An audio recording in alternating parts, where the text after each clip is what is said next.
Welcome back to Main Street Living. Guys, this is a segment that we've been waiting for all show. It's all about anxiety because I think we can all relate to that with COVID-19, right? Absolutely. Yeah. A little bit too well. Oh, I know. Yeah, something that we're not proud of, but I think everybody has felt it. And so now we want to bring in an expert on anxiety. Brian Benedus, welcome to the show. Well, thank you. Thank you for having me. We're so happy to have you here. And I know that you actually have gone through anxiety for quite some time, about a decade. Tell us your story. Sure. It's actually more than a decade. I suffered from anxiety and panic for years. My first panic attack was at 16. And I found out what it was. And at 37, I'm 59 now, so you could do the math.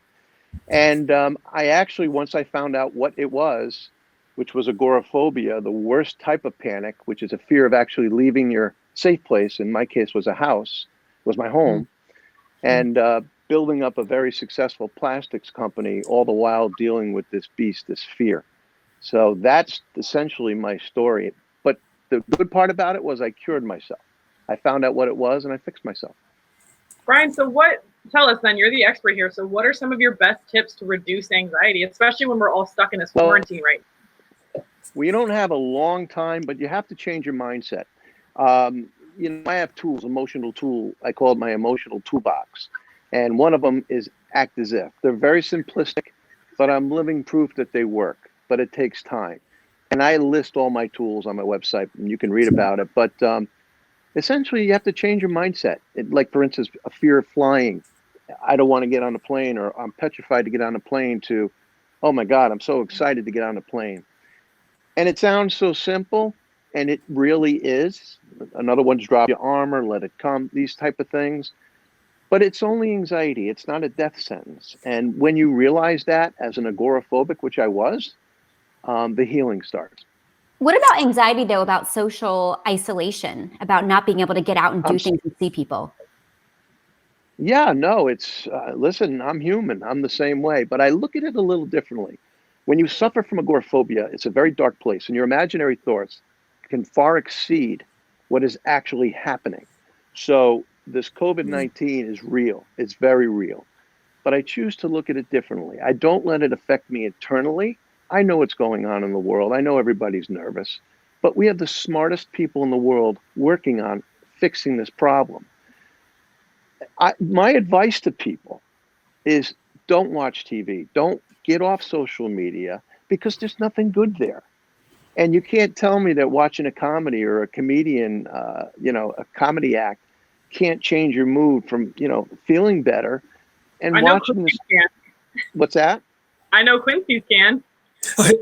Yeah, like as a comic myself, it is interesting that you actually mentioned that, because the mindset is something that has to be altered. Now, real quick, like just going outside, like what are some of the exercises that a person could do? Well, people say I can't go to the gym, and I say, have you ever seen a Navy SEAL?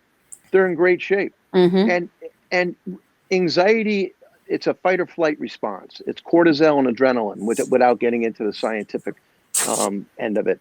But you need to release that. You need to get outside. You need to do push-ups. You need to take a walk. You could take a walk. It doesn't take machines to take a walk.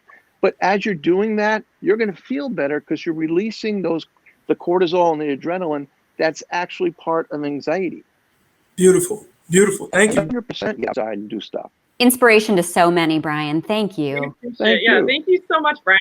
Especially in this quarantine time, it's important to connect with people. So I appreciate you connecting with us today. Coming up next, we are going to hear, this isn't just an American crisis, right? So next up, we have an Italian composer who's using this time to create and collaborate. But in the meantime, if you do need more info about COVID-19, please check out the CDC website.